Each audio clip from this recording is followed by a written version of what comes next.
Welcome back. He's known all over the Low Country for his bronze sculptures, and today we're lucky enough to have him joining us on the show. And right now, Scott Penegar is going to show us what he's got to offer. Good to see you, Scott. Hey, good morning. Thanks for having me. Now, you do something very unique that not everyone can do. You make bronze sculptures. Yes, sir. Basically, it all starts with a block of clay or water clay. Now, see, that's where I got really confused. I figured a bronze sculpture would start with bronze, but no. No, it starts with this and an idea or an inspiration of whatever it is I want to produce at the time. Yeah. So I will take water clay and try to make something. For example, this blue crab here. Right. And everything you do is native to South Carolina, correct? Yeah, so far I've prided myself on just doing local. Yeah. Flora and fauna, and because there's plenty of material here and such great inspiration. I've never seen an octopus here, but that's quite an octopus. They are native. That's something called Octopus vulgaris or Atlantic octopus, and yeah. They are native here. Actually, a friend of mine fishes for them commercially. Really? Which is where I got my... Now, how far out do you catch those? Are they right here near shore? They're pretty far out. I would imagine so, yeah. Fished for them myself yet. But, yeah. And how long does a piece like that take? The octopus took me 8 months. Oh, is that all? Well, you can tell just by the detail that's there. Well, it has 2,000 suction cups, which I hand formed. Unbelievable. And then to do a bronze sculpture, basically, is this was done just like this pelican here. Okay. So this is an original. This is made of soft clay with wire inside. And with the bronze piece, I had pretty much did the head section, and then I took wires to make each leg. Just kind of took the wires, rammed them up inside the head, and then covered them with clay. And then spent another 8 months making the suction cups.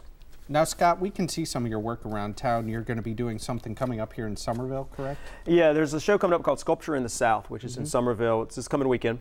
And it's on Saturday and Sunday, I guess, from like 10 to 5. And it's an amazing show. It's kind of intimate. It's only about 34 artists, but it's world-class sculpture. There are people from all over the country that are showing at this show. Where's that going to be in Somerville? It's in the Azalea Park. Okay, perfect. And it's a really nice venue. And they've got lots of kids' activities, and they're doing a whole week-long art education program that's now, real popular. A lot of folks might recognize you because you do work in a very high-profile area. You work right in the city market. I do, yeah. I've been down there for, gosh, 14 years. Unbelievable. And they're going through some changes right now, some good changes. Oh, it's amazing. They've already finished 2 of the buildings, and they've gone through and they've redone the lighting, and they've painted, and they've added like permanent like windscreens and all that.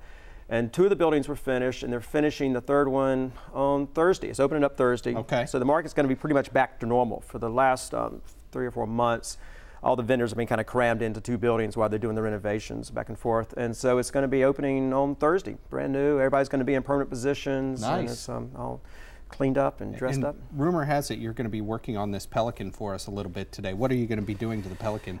This particular piece, because it looks done to me. Yeah, it's got a long way to go. This will probably take me a month in total. Wow. However, I'm to a point now where I need to do its feet. Oh, okay. So, which are going to be stuck in here, and I'm going to take wire and build an armature, which is pretty much just like a support, because the clay is soft.